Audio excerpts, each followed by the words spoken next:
Malmesbury town where the hearts ignite, a home for the lost where the broken find grace. KLC's the place, God's love fills this space. The walls echo truth, the air hums with praise. God's power surrounds in mysterious ways. Through every word preached, every hand held tight, KLC lifts souls like the dawn from the night. At KLC we stand in His embrace. So happy Father's Day to all the dads. And this is a prayer. Brandon sang the song, that our children will love God. And one day when we get to heaven and we stand at the gate and we welcome them in, then we know it's because we've set an example for them. Dad, for us to be fathers in the time that we live in, and to be a father after the heart of God, we need to spend time at His feet. We are contending with a lot of things today, where I didn't contend with that when I was a dad, and my dad didn't contend with that when I was small. So you've got totally new challenges and demons, if I can call it that. So we need the wisdom of God. There's people who say you can do this and do that. That's fine, it's great, and we listen to them, but we've got the Holy Spirit inside of us. And when He says go left, then we go left. And if He says your children don't watch that, then I don't care what culture says. It's like Cassie Karsten says, we don't follow culture, we create culture. So you create culture with the Lord as your guidance, the Holy Spirit, because He's our comforter, our counselor, our helper, our advocate, our intercessor, our strengthener, and our standby. So happy Father's Day. We are busy with Who Am I? This is number 7 in our series.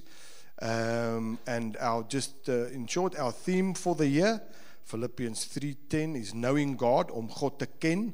And then Paul writes, just the first part of the Amplified Classic, he says, for my determined purpose is that I may know Him, that I may progressively become more deeply and intimately acquainted with Him, perceiving and recognizing and understanding the wonders of His person more strongly and more clearly. Make it your focus. Get to know Him more and more and more. I can't get to know Him on your behalf. I can preach the Word of God, I can guide, I can teach, but you must learn to know Him, come to know Him, spend time with Him. It's so important. Just a quick recap of last week. We finished with the first way that the devil tries to mislead us, and by that we bring something against our identity so that we don't discover who we really are and we don't live it out. And the first one we looked at was he will try to belittle or disregard the sacrifice of Jesus, which brought us liberty. We looked at trying to uphold the law is futile. It's a list of do's and don'ts. And what the devil did is through religion, he came in with a law and he said, Jesus is fine to save you, but after He has saved you, you need to do this and you need to do that. And now we start performing. And that's not what the Bible teaches us at all. We looked at can a born-again believer be demon-possessed? And I said last week that a born-again, washed by the blood of Jesus, Holy Spirit-filled believer cannot and can never and will never ever be possessed. It cannot be possessed. Otherwise, Scripture is speaking against Scripture. The problem comes in when we don't understand demon possession and demon oppression. Can he oppress? Yes, absolutely. We had a look at that. Then we had a look at generational curses. There's no such a thing for a born-again believer. Because we are in a new bloodline, we are born from above. That is our true identity. Not what oer-oupa Piet did, and oupa Piet did, and oupa Piet did, and pa Piet did, and now Piet does it as well. No, not at all. Not at all. That's not what the Bible teaches. And that's why the word comes and reminds us, don't fear, or fear-related quotes in the Bible 365 times. One for every day of the year. And then, like I said last week, the clever guy said it's actually 366 because die Here kyk na die skrikkeljaar ook. The leap year is included. So sloofies can't even come in a leap year and say, I got you. You say, I got your back. So no. And then we looked at inherited sins, erfsondes. That's got nothing on me when I'm born into the kingdom, because I'm an heir of God and a co-heir with Jesus. I don't pay for the sins of others. I stand before God. And that's why I said I don't need to keep on saying sorry for everything that happened in the past, because I'm not in the past. I'm here. We just need to reprogram our mind. So let's go on. Our main scripture, 2 Corinthians 5:21, an awesome scripture, Amplified Classic. For our sake he made Christ virtually to be sin, who knew no sin, so that in and through him we might become endued with, viewed as being in, and examples of the righteousness of God, what we ought to be, approved and acceptable and in right relationship with him by his goodness. He became sin so that we could become his righteousness. Didn't work for it, it's ours.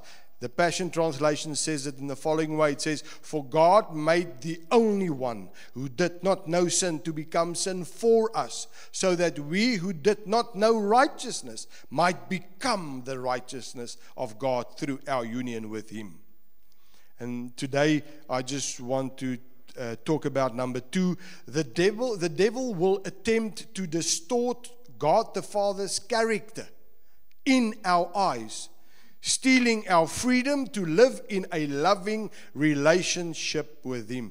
He does this. This is his modus operandi.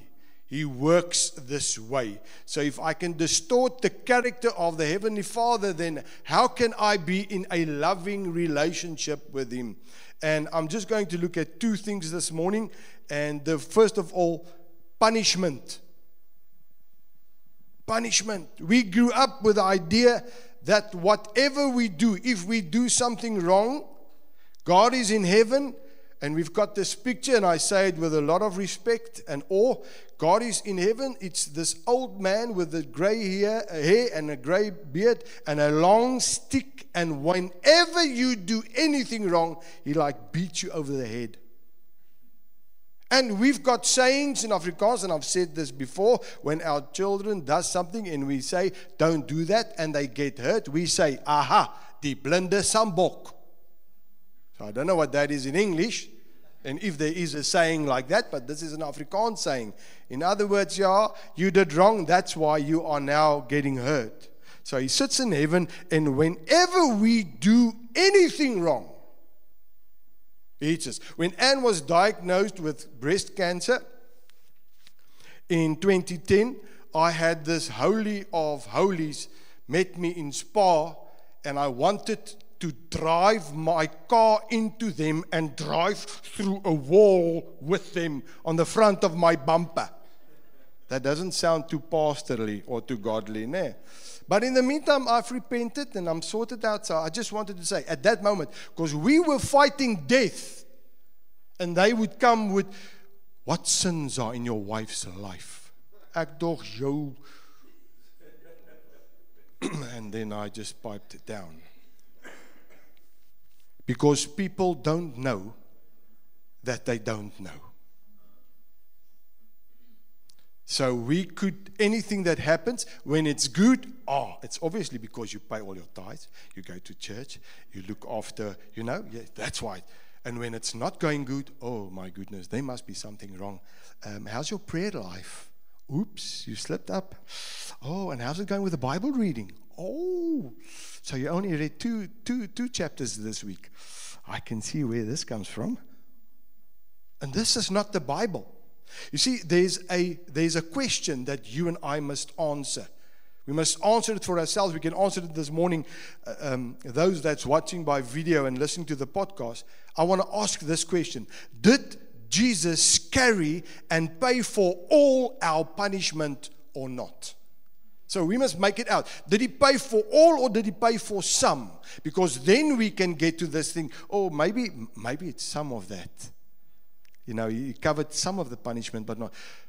Isaiah 53 verse 5 in the New International Version, the NIV says, "But he was pierced for our transgressions.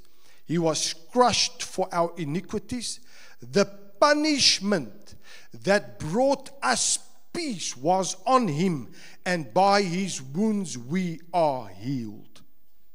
He took all and every punishment there is. He took it on himself on the cross of Calvary, and with that he brought us peace. So there's not a part of punishment that's maybe out there. There's no such a thing. The problem again is fear and not understanding the character of God. Not understanding, not knowing his character. Fear. Listen to 1 John 4:18. Amplified says, 1 John 4 verse 18 says, "There is no fear in love. Dread does not exist, but perfect, complete, full-grown love drives out fear." Because fear involves, listen to this, the expectation of divine punishment. Wow. So the one who is afraid of God's judgment is not perfected in love, has not grown into a sufficient understanding of God's love. God does not have love. He is love. That's his character. That's his nature. That's who he is. He doesn't love you some days and don't love you the other days. He is love. And love is always unconditional. And love is always in one direction. Love never ever expects anything back. This thing is busy. Dat maal in my kop en in my hart. Love never, ever, ever expects anything back. You can go and read 1 Corinthians 13. The moment, and I said it last week, Dominic Cassie Carson said this, when he talked about love, and it het my voor die bors geslaan. Hy said, the moment we do anything in love, and we expect something back, it is not love, it is self-love. You can look at it, you can think about it, you can talk about it, you can do whatever you want. The moment I do anything, if I'm nice with mama at home in the morning and I make a nice cup of coffee and I wash the dishes and I mop the floor and I do all these kinds of things. And that night when we get to bed, I say, Mama, payback time. Nope. Self-love. Self-love. You can say en jy kan redeneer daaroor net soos ek daaroor geredeneer het. En as jy 'n ander antwoord kry, kom gesels met my groot asseblief, want hierdie ding maak jy my binneste so. Love only gives. You can go read it. And now the Bible comes, and while we're busy with Father's Day, and while you're asking me this question, yes, it is like this. It's like the following. Thank you for asking me this question. Ephesians 5. Men, you must love your wives as Christ loved his church. So it's gou om te sê, en die man is die hoof van die huis. It's so quick to say that. But it never said man is the boss of the house. He's the head of the house. And then he says, you must love your wives as Christ loved his church. Hoe het die Here sy kerk lief gehad? Uit sy hele lewe kon neerlê. He gave his life for his church. While we were still sinners, Christ died for us. Romans. While we were yet and still sinners, Christ died for us. We could give him nothing back. He died for us. God is love. Jesus paid the full price once and for all. There is no punishment left for you and me. If we do this, we are being punished. Is there a thing called consequence? Yes, absolutely. We bear the consequences for silly, stupid, just call it what you want, choices we make and the things that we do without the leading of the Holy Spirit. Then we bear the consequences. But punishment from God sorted out on the cross of Calvary. There's nothing I do, can do, have done, will ever do that can disappoint God in me, because he's totally satisfied with Jesus Christ. And when I'm in Jesus, he's totally satisfied with me. For now, even if I falter and I do wrong, absolutely, absolutely, he loves me unconditionally. It's a love that doesn't leave me to do what I want to do. No, it's actually a love that so inspires that I want to live for him. I want to love him. I want to love his people. I don't want to do wrong. But there's no punishment. If something happens, God is not judging America because they've done this and done this. Consequences and things that happen by mistakes and choices that they make, yes. So number one, if we don't see this, then we've got a skew zienswyse van God se karakter. When we look at God, we say, God, is this your character? Do you punish? How do we pray? How do I pray to a God who punishes me when I do wrong? Come, let's be upfront with one another. You can say, oh, no, I'm so, nah. Hier binne in is daar iets anders wat vir jou sê, how can this happen? So you've got a lot of people that actually, it's the right thing to do because he's God and I'm not going to, but he punishes me. And he does not punish because all his wrath was spent on the cross of Calvary on Jesus Christ. And he's totally satisfied. And I am his beloved. And he can't wait to have communion with me. God can't wait that you and I wake up in the morning. He's out of time, but we are in time. He can't wait for us to wake up in the morning to say, wow, you are mine. Wake up. What an awesome, awesome day. And he says to the angels, do you see him? It's mine.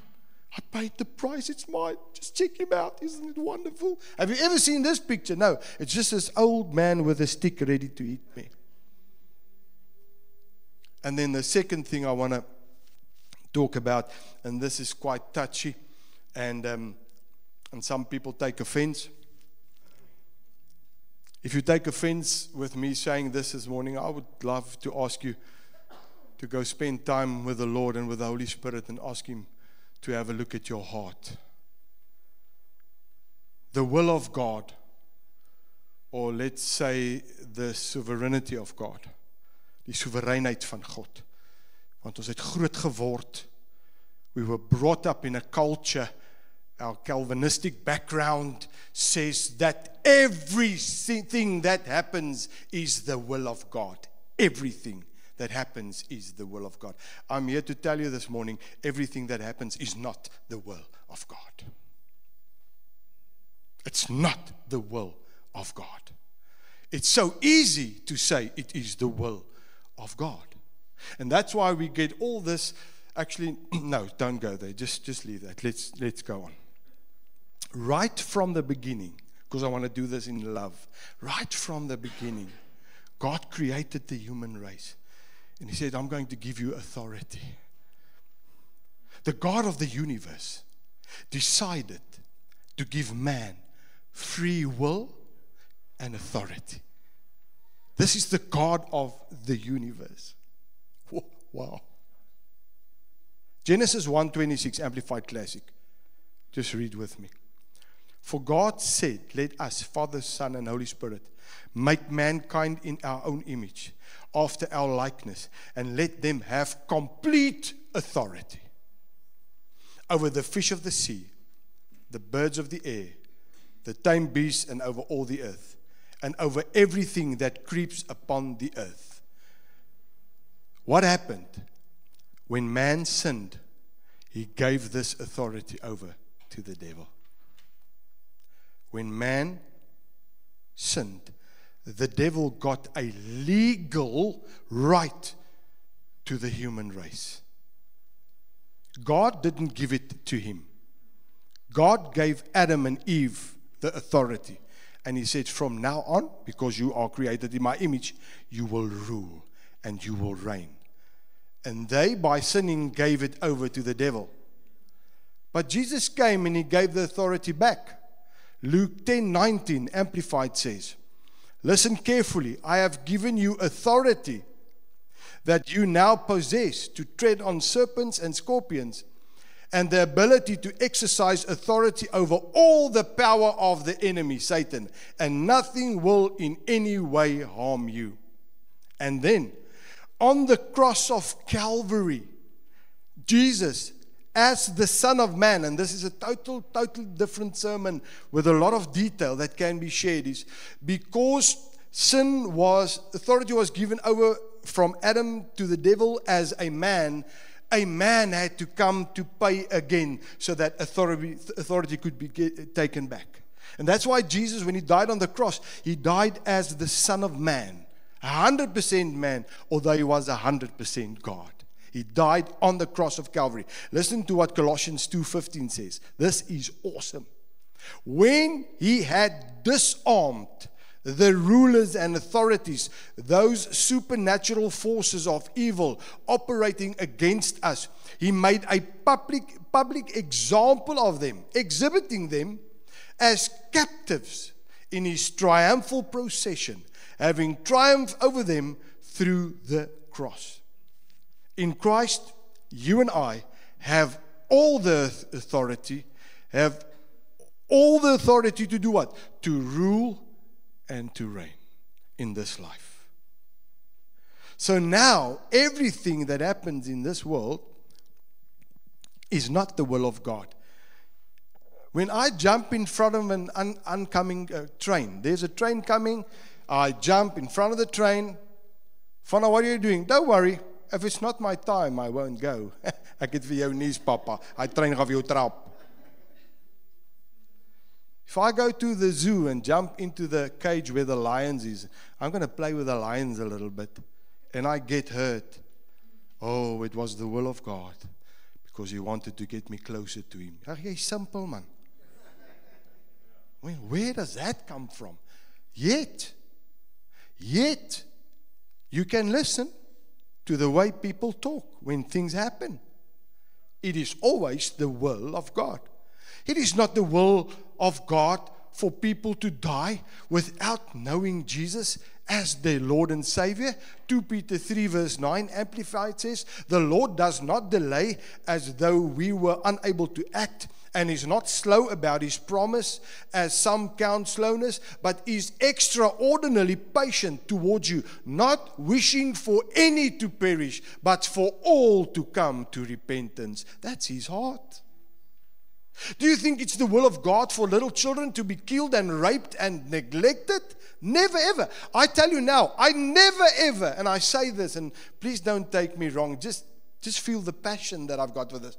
I will never ever serve a God if it's his will to do this. Never, ever, ever serve a God if it's his will that little children gets neglected, raped, and cast out and whatever. It's not his heart. He gave reign over to man. We've got a free will. We make the choices and we pay the consequences.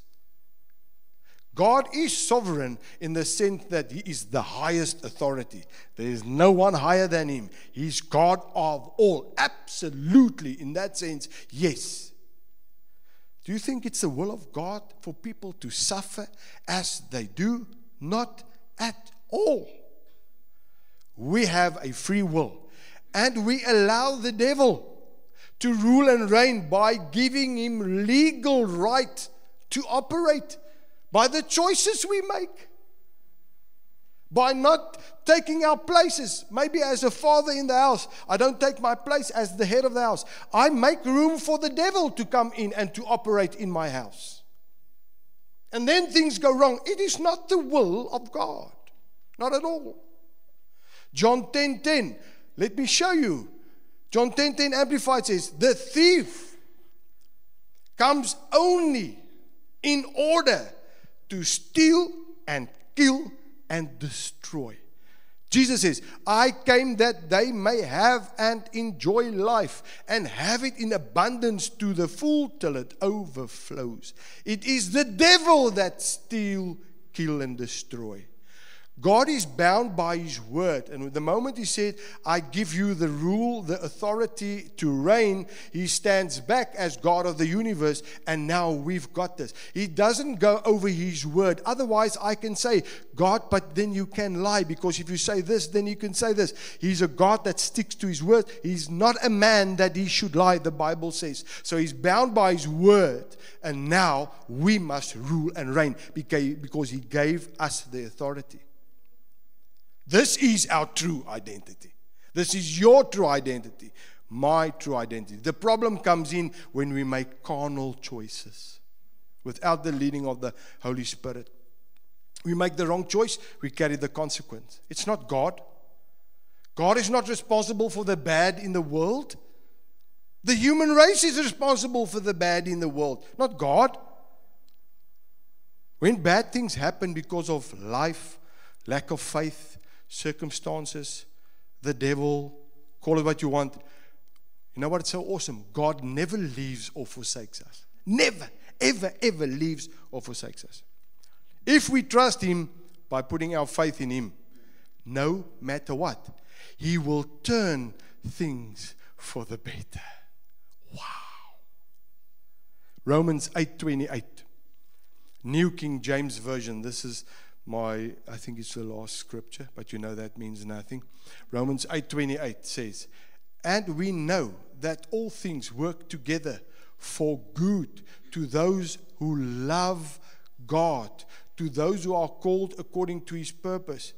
Nowhere does it say here that everything that happens to us is from God and is used by Him to accomplish His purpose in our lives. It doesn't say that, yet we interpret it that way. No, don't worry, it happened in my life, God will turn it for the good. He did it, He let it happen. No.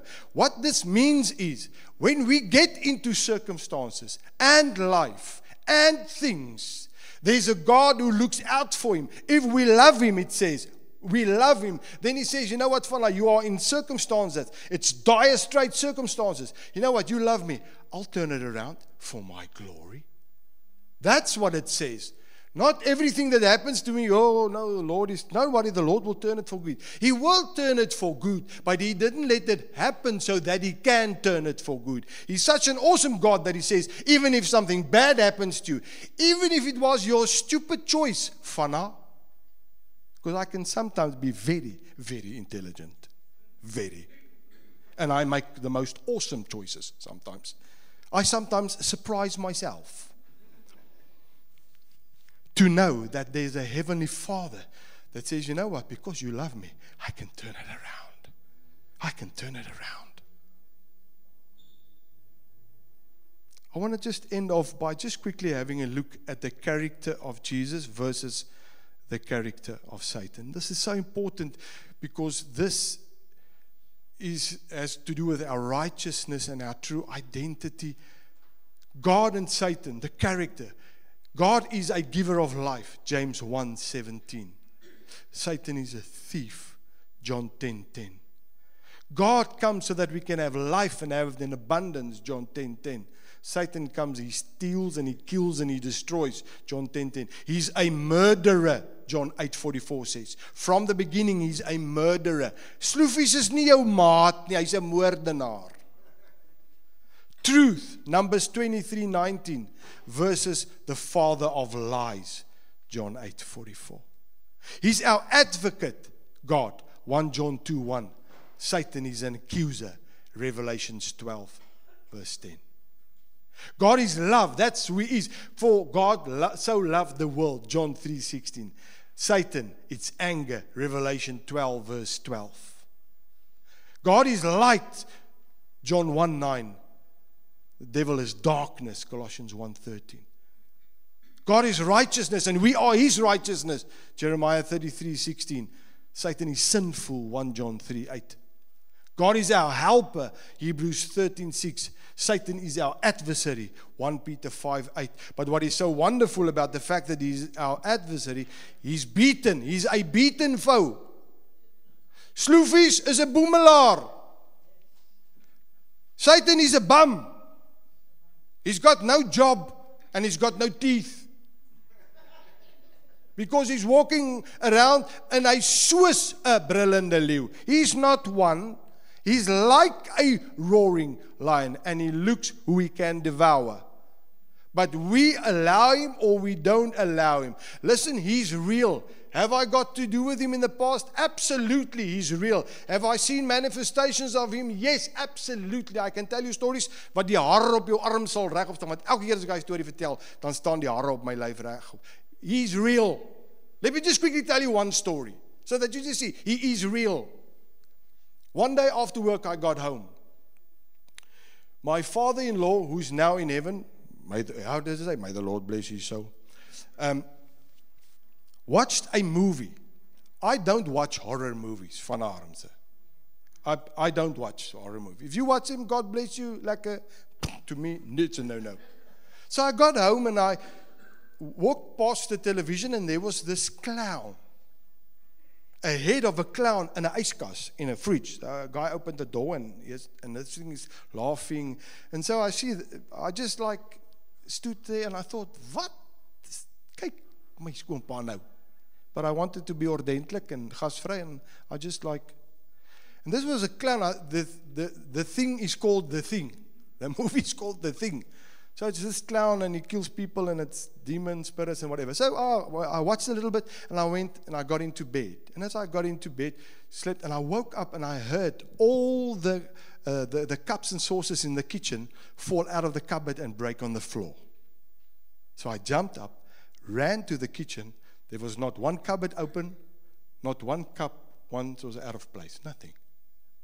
So I said to myself, okay. And I went back.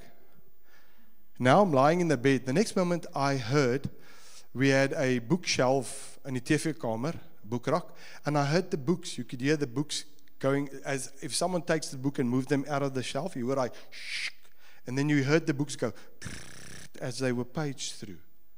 And then the book would go back, and then the next book, and I thought it was nou 'n geleerde dief.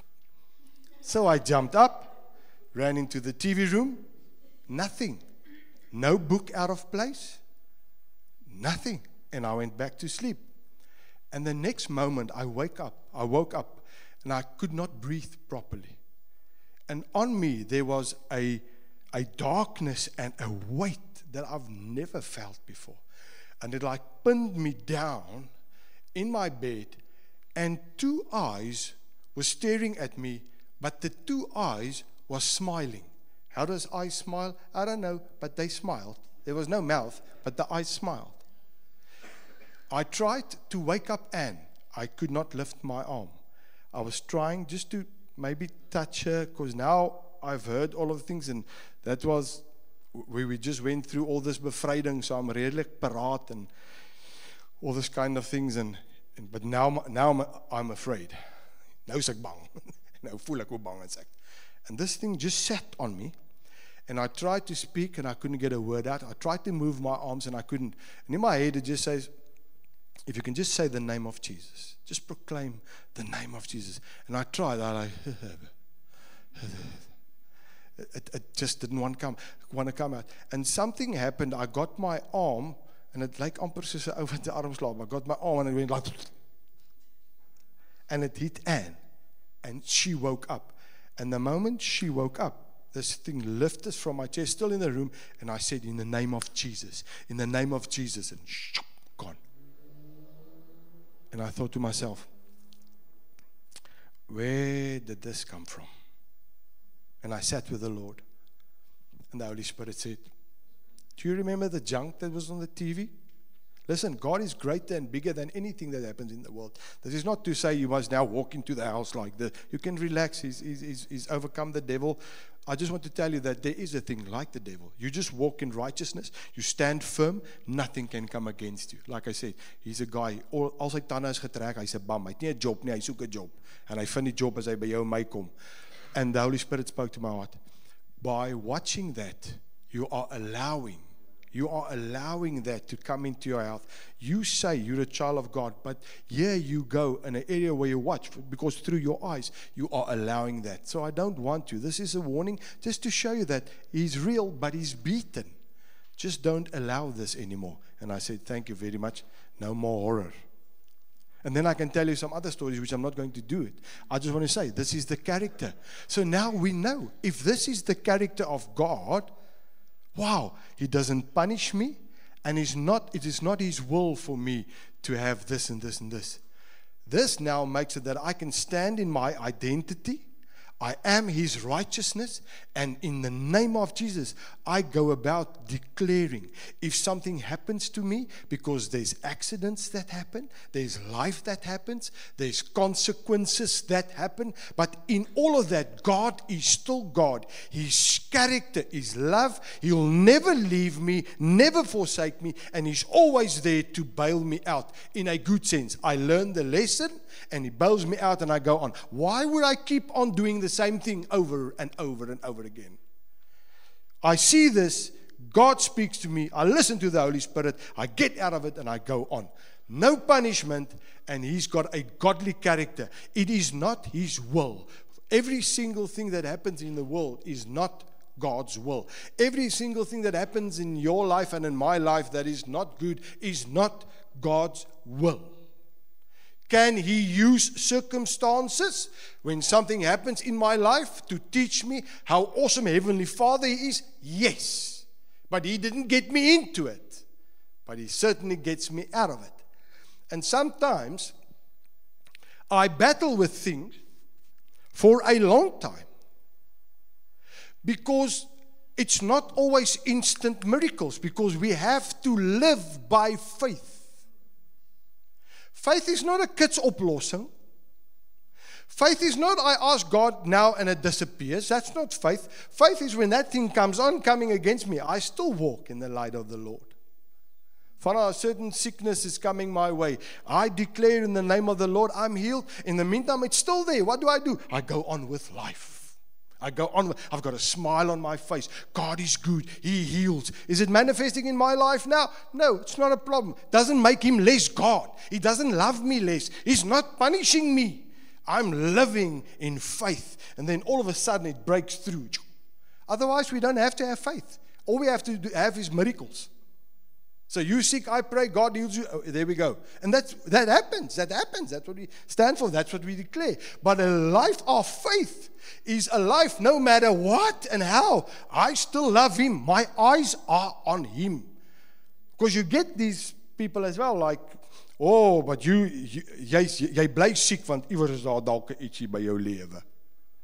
Somewhere there's something wrong with your life. That's why you are. No, not at all. Not at all. It's a life of faith. I grasp what he did. All of a sudden, it breaks through. The light breaks through. And I say, thank you, Lord. And I go on. And in any case, I want to say this. Do I serve God for what he can do for me? Or do I serve him because he loves me? All the people that suffer for Jesus in all the nations and everything, is he against them? Does he love them less than me in South Africa where I stand now? Never ever. They're being martyred for Christ, and they sing out songs and they love the Lord. That's a test of their faith. I'm just thinking, will my faith hold when I'm tested that way? Because it's so easy to say, ooh. That's just something that's for free. It wasn't part of the sermon. I'm ending off, and I'm really ending off now. If we have a distorted view of God's character, we cannot live in our true identity. If I don't know who He is, I don't know who I am in Him. And if I don't know who I am in Him, then whatever you do to me or say to me gets me under. One day I'm down here, the next day I'm up there, one day I'm down there. That's just an identity crisis. When somebody says something, of course, you think about it and it hurts. And then you think, hey, but I'm more than a conqueror in Jesus Christ. I mean, it would be inhuman if somebody says something and you just go on. I know there's people that by practice is at a place, but if you start to speak to them, you'll hear, no, I heard what they said. I just decided it's not going to have any impact on my life. That's the choice that we make. And then we go, my true identity is what He says I am, who He says I am. I am His righteousness. My God is a loving God. And sometimes love is tough. Listen, sometimes love is tough. Sometimes, yeah, let's leave that. Next week I want to end off with another way that the devil tries to just to get us off from our identities. He will try to keep us busy by focusing on our problems and life and situations and Him. And in keeping us busy, we won't have time to be intimate with God. Do you want to say something? And you're more than welcome to say in Afrikaans if you want to. While I was sitting, I saw a advert or a TikTok, I can't remember what it was, from Tafara. And it really spoke to my heart. And while I was sitting here, the Holy Spirit just put it on my heart. For you to live out your full identity, you have to be filled off by grace. If your feel is not grace, you will never be able to live out your identity. And I just want to say that I feel there's someone sitting here and you are having condemnation about certain choices you made. We all make stupid choices and wrong choices. And sometimes we make those choices with a good, pure heart. But it's not always what God wants you to make, because at that stage it was just like a split second you made a choice and it was a stupid choice. I just want to say everything in your life is not always, that comes around, is not always your choices. Sometimes it's just stuff that happens. Menigvuldig is die teëspoede van die regverdige. But God delivers them from all of that. The thing is, if you get to know who you are in Christ, He comes with grace and He helps you to get rid of whatever there is. So it comes to having a relationship. It comes to being obedient, laying down your life, your will, what you think, even if it's good. You lay it down and God comes and uses His grace, because the glory is His. He paid the price. And He helps you to live out your identity as a father, as a husband, as a child of God, as being part of the kingdom. God calls you to be obedient and to just give over. Lay down your life, give over, and allow Him. So don't forget this. If it's the only thing you remember this morning, is fill yourself with grace, and you will never run out. You will always have the strength. You will always have the wisdom. You will always have the patience. You will always have the love. Whatever you need, you will have enough of, because it's grace. Thank you. Grace, God's ability, working in and through us to accomplish those things which we can't or does not come natural. That's grace. Let's stand and pray together. Grace, grace, grace. He doesn't punish us. Everything that goes wrong is not His will. But we can stand tall because of His grace. Father, thank you so much this morning as we come to you and we have a look at who you are and your character. You don't have love. You are love. Love is who you are. That's God is love. And that love is manifest through your Son and through the cross of Calvary. And we now are the ones who receive this love without working for it, without performing for it, without doing something for it. It is ours. This morning, we choose to receive it in its fullness. In Jesus' name. Thank you, Lord, that the punishment that maybe there was because of was all taken away on the cross of Calvary by Jesus. There's no more punishment for us when we are in Jesus. And Lord, everything that happens that's bad in the world is not you. You've given us the authority. And it's time for the church, like Anne said, through grace to rule and reign. If we stand here this morning and we think about the wrong choices that we made, silly choices and mistakes that we made, you are there for us always. You never leave, never forsake us. Thank you that we know that the good comes from you. And we know your character, and we come to know and learn more and more as we sit at your feet. And that's why we can stand up in our true identity. Who am I? I am the righteousness of God in Christ Jesus.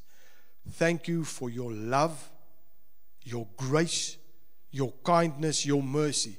Thank you for who you are. I pray it in Jesus' name. Amen. Amen. You may be seated. I'm going to hand over to Davie. He's going to do the offering, and then we're going to end off and kuier lekker.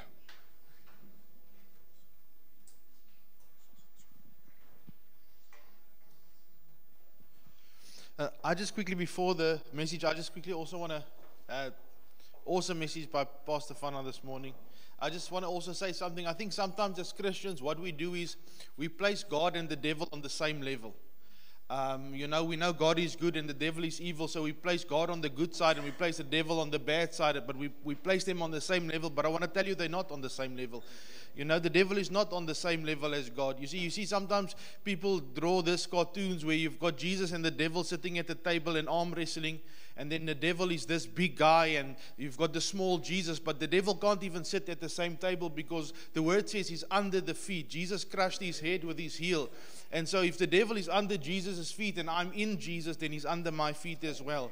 You see, as Christians, we're going to struggle in life when we think, we serve a small God and a big devil. Or even if you think that God and the devil is on the same level, you're going to struggle in life. But we serve a big God and a small devil.